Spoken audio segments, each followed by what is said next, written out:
Do you even remember how nice the late evenings at the home smelled like when you were a kid? Like, dude, someone would say usually something along the lines like, I don't want to get too sentimental, but I fucking will, as per usual, because I'm tired of pretending that I'm not, like, from time to time. Like, if I feel so touched when I return home after some time and smell the cold but fresh, overcast but still light, a little moist but fresh air. And it starts filling the bottom of your lungs, and at the same time, when the horizon paints purple bluish, the leaves are rustling, the birds are chirping, and suddenly everything's alright. You are 10 again, the holidays are in full swing. The life is just simpler. The cars, one are airing. There is a big craze about it, and I remember I had a Mad Car steamed spoon, and it was, I think, from Nesquik. It was from some cereals, not sure which one precisely. We didn't even used to buy Nesquik in the first place. Maybe my parents knew back then already, who knows. But the spoons, they were like consisting of two pieces and had this like clip in the middle, which depending on the direction you click the spoon part in would be either a usable spoon or just the model of a car, which itself would be otherwise the handle in the spoon mode. But yeah, cars are airing, superhero thing. You guys are collecting, I don't know, box and collectible sports stickers in school. Biking around, just chilling, hanging out in the forests behind the house. The life is still very naive. No life expectations. Just a cold evening air. I don't know, I'm trying really hard, but then when the smell hits me again, I start to realize how I awfully can't push it through words. So, yeah, but... And oh god, and do you remember the blue light sky, beautifully blue inner of the mint new Nintendo Wii your dad bought you all for Christmas? That bluish blue, mystically beautifully blue, far strangers' lives blue. And you all played together with the Wii Sports golf and baseball and made meals together. What a simple time, what a beautiful time. Grandma is still around. Parents are 15 years younger. Damn, alright, enough is enough. You get the picture. If you don't recognize these feelings, then, well, no, there are such people. And there is a lot to talk about when it comes to the topic of reasons behind nostalgia and feelings around it. Let's do a realistic note and snap back to reality a little. Everything is kind of the same nowadays as it was before. Sorry, yeah, shocker. Different, but same. The world, in my opinion, was as fucked as it is currently. But the housing and everything was cheaper. Yeah, dude, and the average pay was like 400 euros. Corruption was peaking in the parliament, and economic crisis was at a full swing. I mean, at least in Europe. I know, I'm not really an economics guy though, but what I'm trying to say is that people have always suffered and always will. Exactly as they have always laughed and always will. Well, if they want to, hey, the beauty is still out there. The whole world is full of it. You just have to tune the right frequency in, put the right type of filter on your glasses, hear it and see it, but you have to look for it. I mean, being miserable is a decision you have to take, and sometimes not deciding is the decision itself. Yeah. Okay, pull me up, Jamie. Where are we? Oh, yeah, the air. Goddamn. It does not smell as it used to. There are, I'd say, two things to mention regarding this nostalgia tripping. Well, it's nostalgia tripping and a trap in one, depending how bad it is. First is because the world is no longer new to you as it was then to you. You are either not naive or maybe naive in a different way. Isn't that funny? It doesn't matter how old you were at the time subjected of your nostalgia feeling. It was still strictly some time before, some certain time you were strictly younger.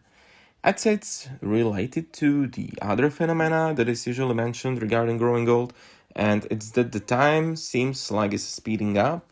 And again, I see this issue clearly. I think it's because you're getting used to the life as such. It's just a finite set of colors, situation, tastes, and smells. Each year, you statistically get to experience less and less of new shit because with the growing time of your experience and presumably implicitly your exposition to new life stuff, you cross out things that could be new.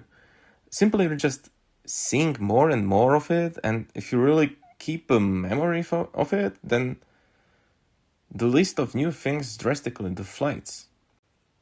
The world is just not as exciting anymore because you are seeing it, the same shit of it, more and more often, feeling it more and more times, and so the time just flows by, you with it, and if nothing new catches your attention, I'd say it's like objects getting caught in branches along the flow of the river, which stops them for a while. I think it's similar to you not thinking about the flowing through, and then you suddenly realize, holy shit, was this and that many years ago? Yeah, and where are those years? And I don't personally see it as any weird rocket science. If you did exciting and new shit every day, the time would not be speeding up that much as it may do for some fellas at the same time. I mean, it's terrifying, isn't it? But overthink the life matters enough and everything about life gets very scary very fast. It's fleeting presence, the unreversibility of it, the fading away of everything. Well, fading away is very incorrect because something fades out for the price of something else fading in, but yeah, you get the point. Yeah, but what may be the relief is that we have no control about it. And so, if we can't do nothing about it, then why be in pain about it? It's again an active choice to see the cup half full instead of half empty. And there is so much floating in it, like the cup. You girls should not forget to cover your cups and drinks, because, yeah, covering your drinks sucks, but people are dirty fucks. Yeah, I'm derailing.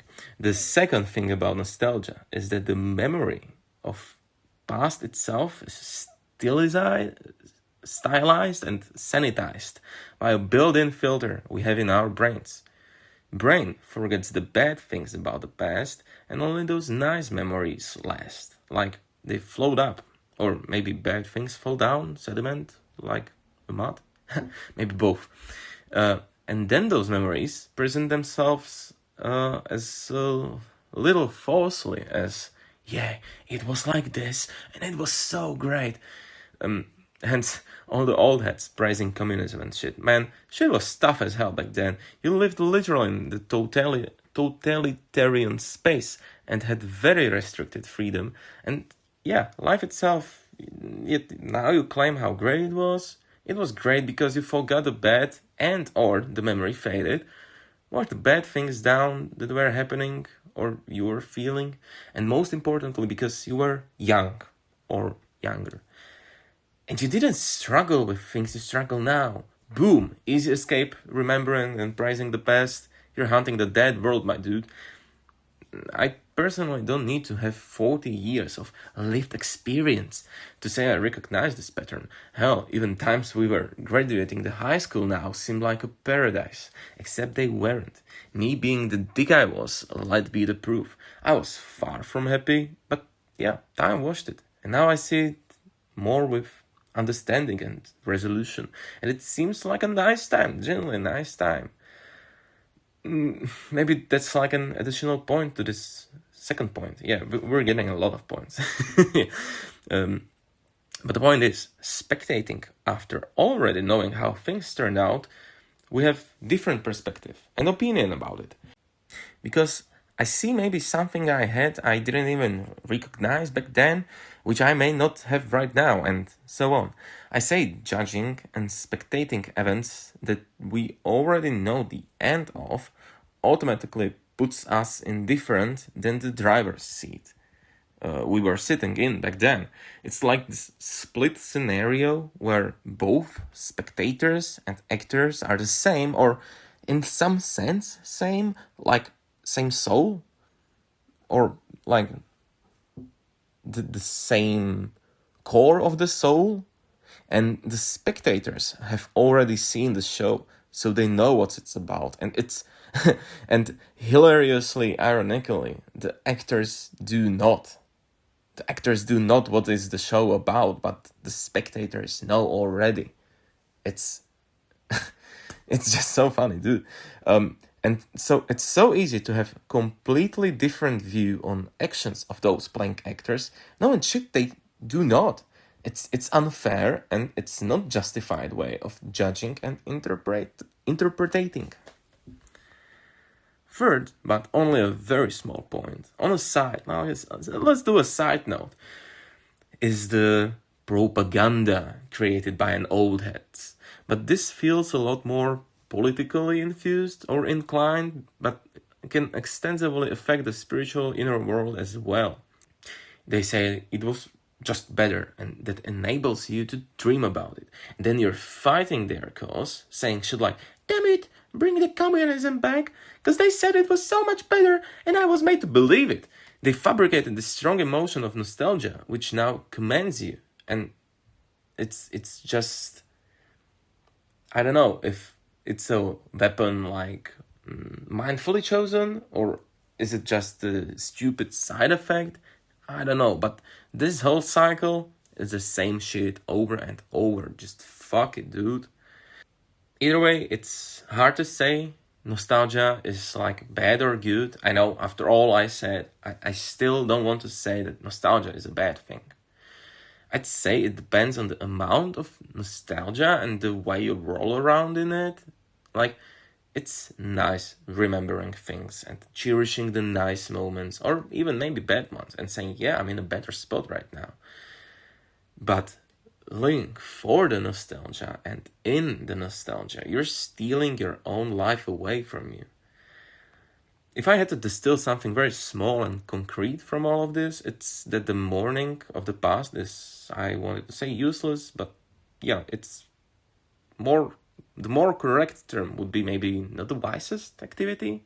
It's so important, as I already said, to think about it and remember it. Damn, it is actually critically important to remember the past and your past experiences, because that is you keeping your life with you, and also not remembering the past. You are possibly forgetting mistakes you did, which could easily lead you to doing them again, and then you're living in a loop, and who would want that, right? I think there are literally tons of movies about how miserable living in a loop is, right?